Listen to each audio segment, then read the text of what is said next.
Space Invader.exe loaded. Level 1.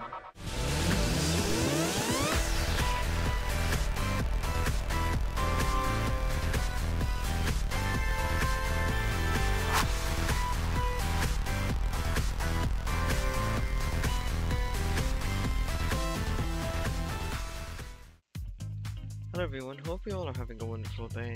So an interesting story. As of recently, my personal server that I use for keeping files and stuff on, it was running Ubuntu, and as of recently a lot of things have been broken in Ubuntu. For instance, Samba file sharing is one of them. And it didn't, this was not a mission critical system, so that means I needed it, but it was kind of annoying to have to constantly transfer files over SFTP even though I'm on the same network. And I have this machine configured to run multiple things, and I'm going to be wiping it and trying Debian. I did back everything up obviously, but I'm going to try Debian and see if I have a bit more success with it compared to Ubuntu. And I thought might as well record the whole thing and sort of make it like a multi-video tutorial for each bit. So in this bit it's going to be the installation, and I'm not too sure, it depends on how long this video goes, but probably the installation in OpenSSH for remote communication. I'm recreating the installation in VMware at the moment. The first bit of this setup is going to be recreated in VMware, the OpenSSH and the install. Reason being, I tried recording it with a camera, didn't come out too well, and I tried for the OpenSSH, I tried making installing a screen capture software on my server, but I was getting way too many errors to deal with, and it kept asking for packages that I couldn't find, and I didn't know how to get around it. Even though I had the sources and stuff that were needed for these programs, it still wouldn't install the necessary files and codecs that it needed. So this is the next best option, I guess. So let's get started. I'm gonna do a graphical install because it's a little bit easier. And more or less, I am gonna fast forward through a lot of the setup because it's just, it's more or less likely click continue and then enter some text every now and again, and most of it's just loading bars and progress bars. So let me just the windows. Let me fix that real quick. There we go. So you guys can see the whole picture. And yeah, that's about it. I don't know how many parts this is going to be, and I am going to be using the net install image of Debian. Reason being is for a SIP server, or yeah, I think that's what it is, a SIP server that I'm trying to set up for voice over IP communication, and it requires that you use the net install version of Debian. I'm not going to get too much into it in this video, but when the video comes to setting up that program, I'll explain it thoroughly. Damn it, my English. The domain name, we can just leave that blank. Root password. But yeah, hope you guys are having a wonderful day, and let me know what you think of the idea of this series. Well, it's not really going to be, it's going to be a very short series, but the videos may be very long because the amount of time it takes to set this stuff up. Linux is not very hard to learn, but if you mess one thing up, it takes hours to figure out what's wrong. So yeah.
was about to say, did it not install the UI?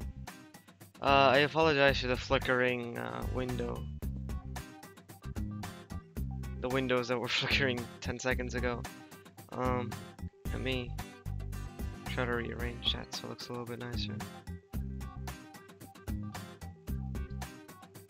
Yeah, that should be alright. So, now that we're in the desktop environment, let's log in. I'm going to log in as root, so that way I don't have to constantly deal with permission errors. And let me actually log. Yeah, I'm not gonna be. I have this issue on my server as well where it runs in software rendering. I'm not too worried about it because I'm not gonna have any sort of games or 3D rendering software running on it. It's just gonna host a couple of files and things of that nature. So basically, what I want to do is to disable root from logging in through SSH, because if people remotely try to connect to your computer, that's the first account they'll try, because it's well known and it has permissions to everything. So if someone gets into that account, they can completely destroy the system, and there's not really much you can do to reverse that, unless you have timely backups or anything of that sort. But what I'm thinking is having it so that another user can log in that has the administrator privileges under SSH, and then VNC will have root logged in, so that way when I'm moving files around and such, I don't get too many permission errors, because that's the one issue I had with my last setup, was that every time I would move a file from one location to another, or if I try to access another user's file, it would always give me permission denied or some sort of error along that sort. So hopefully this should be, I wouldn't say the best way around it, but a good way around it. So I guess the first thing we're going to want to do, this is optional by the way, but what I did for my setup was I actually gave it a static IP address. And the reason why I did this, you do not have to do this, but if you want to, you can, is that when you connect to the machine, you only need one address, and it doesn't, you don't always need to go look up what the machine's address is every other month because of the DHCP lease. But however, if you're gonna do this, pick an IP address that you most likely think will never be used. In my case, for my machine, it was 192.168.1.65. I'm never gonna have 65 machines hooked up to this network, or do I ever think that IP address would be given out. But just, yeah, pick something that you know will not be used. To give your machine a static IP address, it's really simple. Depends on your UI, but in my case I'm using the Cinnamon desktop, and it should be the same for GNOME. So you see your little network icon down there, you click on that, go to network settings, and then it'll bring up this dialog box. What you do is then you go to options, and what I recommend you do is you also have a terminal open, and what you do in terminal is you type in ifconfig. Now if you notice, did it do it? Yeah, I did. So what you want to make note of is either your whatever machine you're doing this on, whether it be your wireless. If it's your wireless, it'll say WLAN 0, and if it's Ethernet, it'll say ETH0. So you want to make note of the subnet mask, and I think that's about it actually. Yeah, the subnet mask in the gateway. I don't think it shows it here, does it? Let's make this a little bit bigger. Hang on a second. Let me try this on my actual machine and see what it comes up with. Because I think the way VMware has its network set up is quite odd. So let me try it on my real machine. Ifconfig broadcast address in iNet address. 165. Huh, that's interesting. It doesn't show your default gateway here. Does it show it here at least? well, yeah, DNS root and default root and DNS root. Make note of those as well. So in this case, you change once you open this dialog box, you go to IPv4 settings, change it from automatic to manual, and then this dialog box should allow you to add an address and use it. So in this case, I'm gonna copy the same exact IP address. Make sure you're using an IP address that's in the range of your network. So in my case, I'm gonna use something like that, and then the subnet mask is there. The reason why I said you should have these dialog boxes open is so you can make note of these addresses.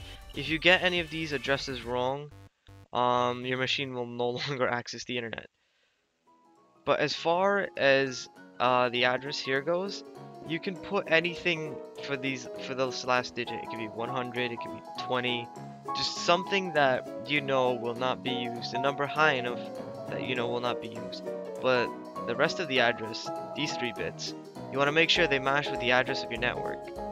So in that case, like that. So I'm gonna hit save. Oh yeah, also DNS server. Make sure we put that in there.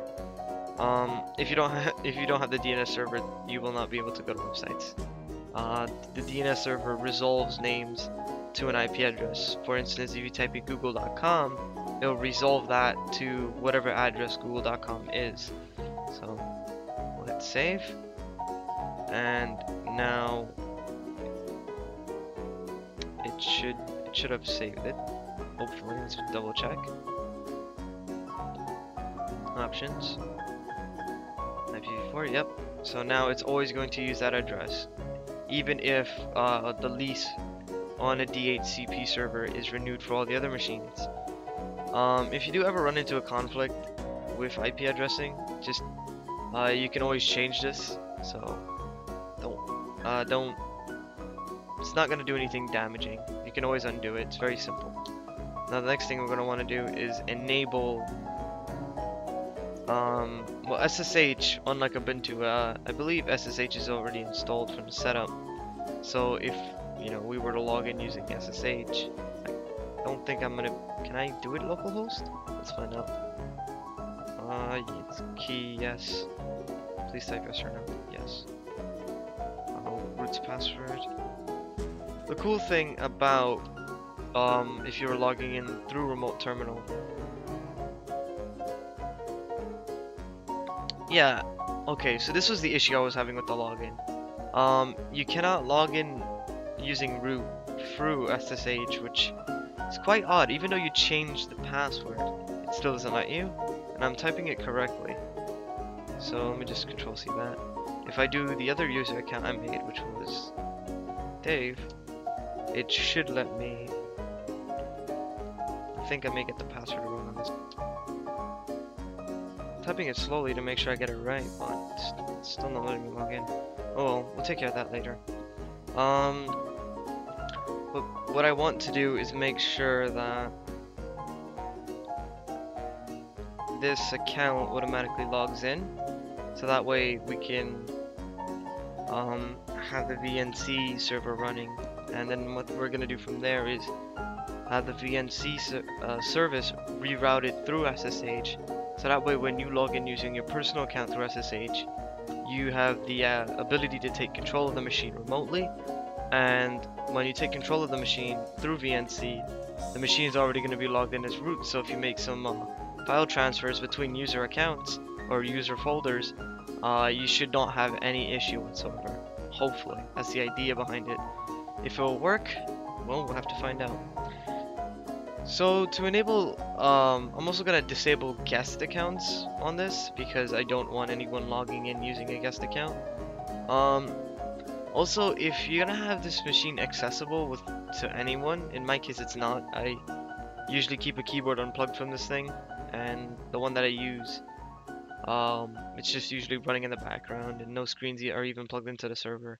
So I usually remotely communicate with the machine. But if you have the machine like in a public space where anyone can use it with a mouse and keyboard, I would not recommend enabling auto login, but I'm going to for the sake of it, because I know no one's going to be using this. So do that, you're gonna type in nano. Nano is a text editor.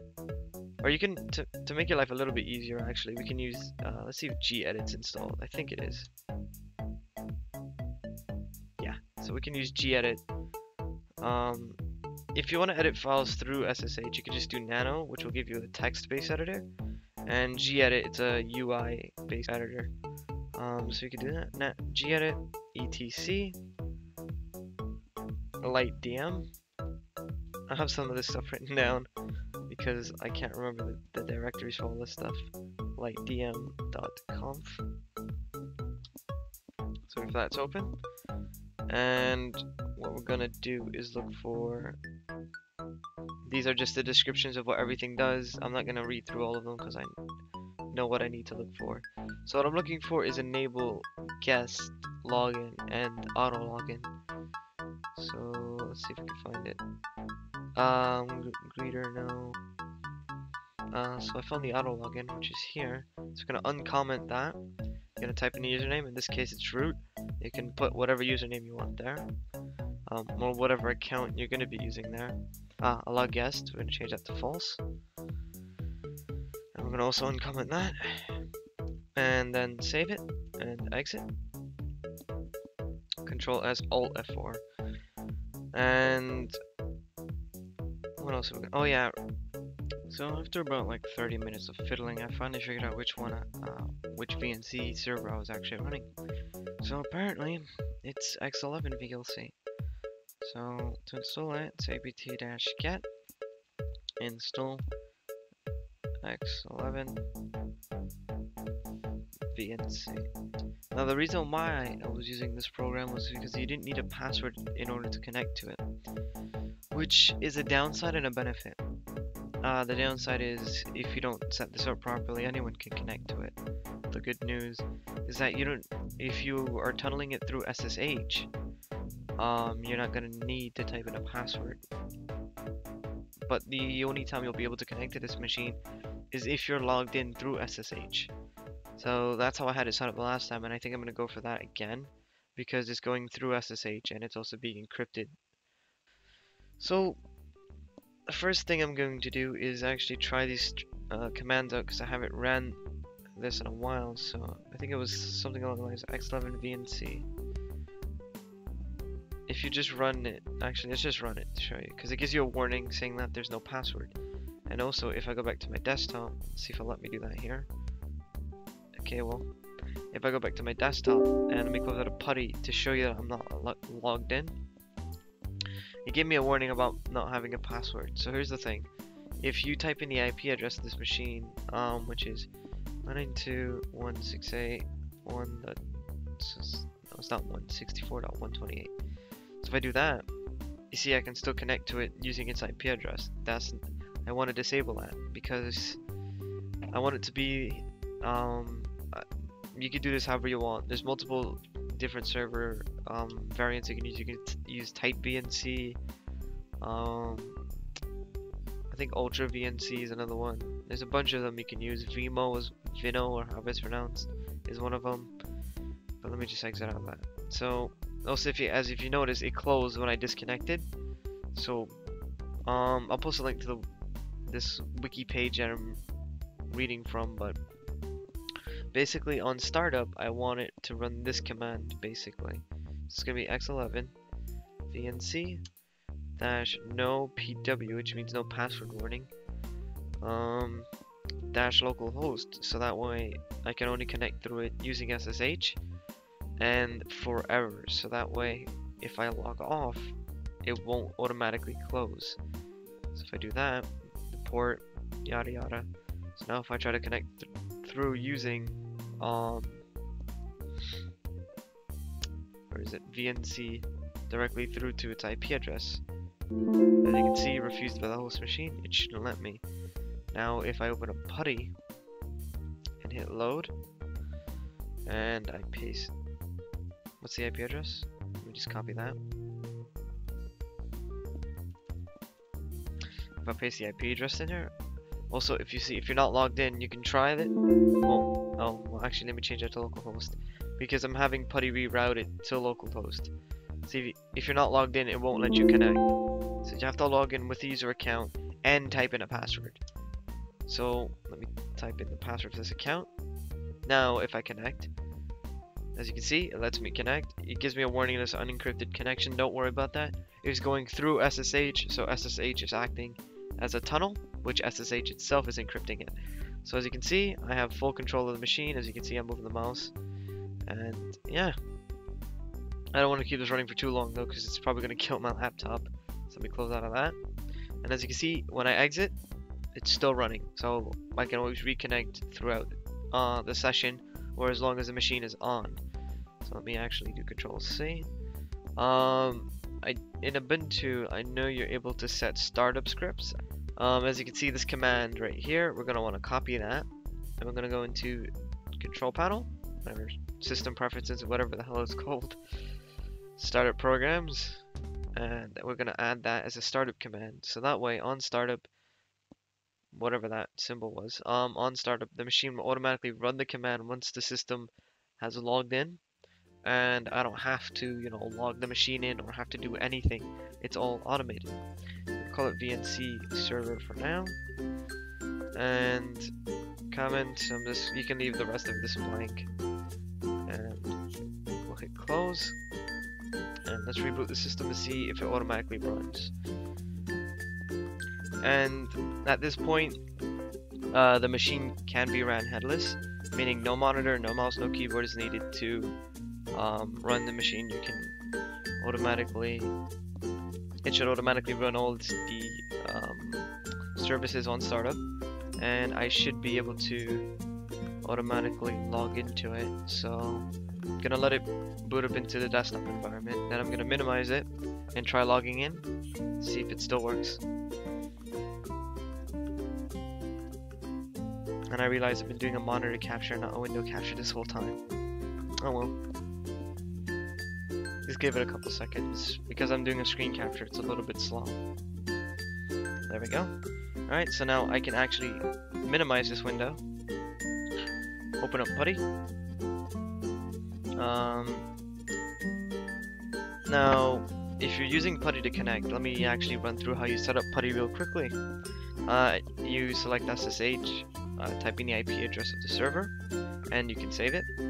Also, if you want to do the tunnel, or tunnel any protocols through, what you do is you go down to where it says SSH, drop down, go to click on X11, make sure X11 forwarding is enabled, go to tunnels, and just where it says source port, put 5900, and then put localhost :5900. That way, it'll forward VNC over to your computer.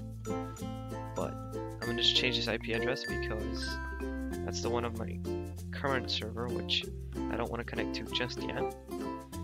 So if I do that, log in, type in my username, type in my password. It also doesn't show any characters when you type in your password, so you want to make sure you type it in right. If you do it too many times, it does kick you off. So if I go to the VNC viewer, as you can see, the machine is still fully functional. I can run programs. I can, you know, oh, that's a hide icon thing. I thought that was the files. As you can see, you can still control the machines. Not very fast, obviously. As you can see, it's a bit jitterish. And my laptop fan's actually going a bit crazy right now. And the cool thing about this is being able to access the root, or being logged in as root is an advantage for me. But depending on your situation or your setup, that may be, you know, something. As you can see right here, it says elevated privileges. So that means now I can go into the home directory. Oh, well, as you can see, I have no files there, but here's where having elevated access is really dangerous, because I can just go into a folder and just delete everything. As you can see, I just deleted the files that were needed to boot the system. So be careful with how you set this up or how you want to set it up, but in my case, this is how I'm going to go about setting it up. So let me actually undo that, because I may use this virtual machine for something else. So I hope you guys enjoyed watching this. I don't know what to really call it. I'm probably just going to call it part 1, install and OpenSSH and VNC configuration. Leave a like if you enjoyed it, I'm gonna try to keep it a lot shorter than this one. I'm gonna have to edit it down a lot. And that's about it, actually. Hope you guys enjoyed it, as usual. Leave a comment if you have any questions or concerns, and I'll be more than happy to answer them to the best of my ability. And I'll catch you guys in the next one.